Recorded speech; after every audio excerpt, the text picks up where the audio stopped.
La fosse King Beaver, c'est une mine à ciel ouvert qui est fermée maintenant depuis 2008 et qui est inondée. L'eau qu'elle contient, 22,7 millions de mètres cubes, aurait un potentiel pour chauffer ou climatiser des bâtiments avec des pompes à chaleur géothermiques. Depuis 1 an, son équipe évalue le potentiel géothermique du lac.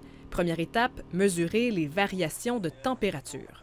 On a dispersé des capteurs de température tout au long d'un câble d'environ de 100 mètres de profondeur pour tenter d'évaluer la variation de la température de l'eau en surface par rapport au changement des saisons. En surface, la température varie beaucoup.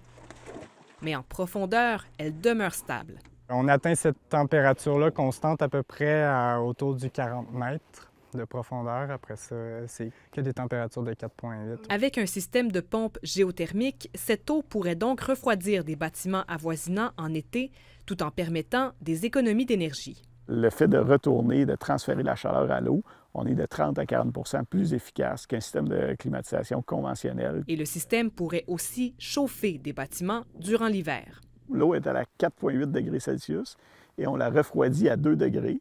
Donc, on libère de l'énergie thermique qui est transférée vers le bâtiment. Et ça, c'est plus efficace que prendre simplement de l'électricité pour chauffer un bâtiment ou brûler du gaz naturel, par exemple. Selon les calculs du professeur, en 1 année, le lac a le potentiel de générer 0,4 MW d'énergie en chauffage.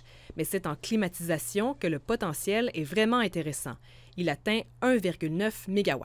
Nous, on pense que ces fosses-là sont particulièrement intéressantes pour des bâtiments où il y a des fortes demandes de climatisation, comme des serres fermées, par exemple, ou des centres de données qui auraient des serveurs qui ont besoin d'être refroidis. Un potentiel énergétique qui pourrait alimenter un futur quartier industriel au centre de Thetford Mines.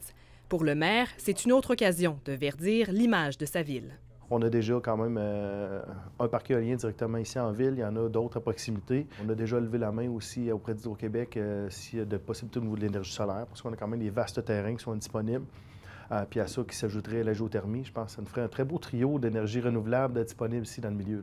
Marc-Alexandre Brousseau aimerait voir des usines s'installer près de l'ancienne mine pour profiter de son potentiel énergétique.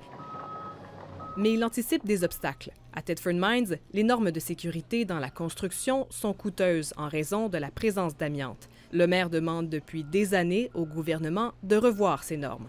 On a un grand terrain minier présentement qui est désaffecté puis qui ne sert pas. Puis tout le monde le regarde en ne sachant pas de quel bord on peut le prendre étant donné la présence d'amiante sur le site.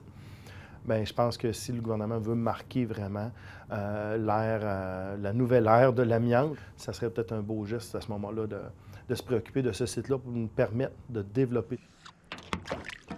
Avant de pouvoir exploiter l'énergie du lac, l'équipe du professeur Raymond a encore du pain sur la planche.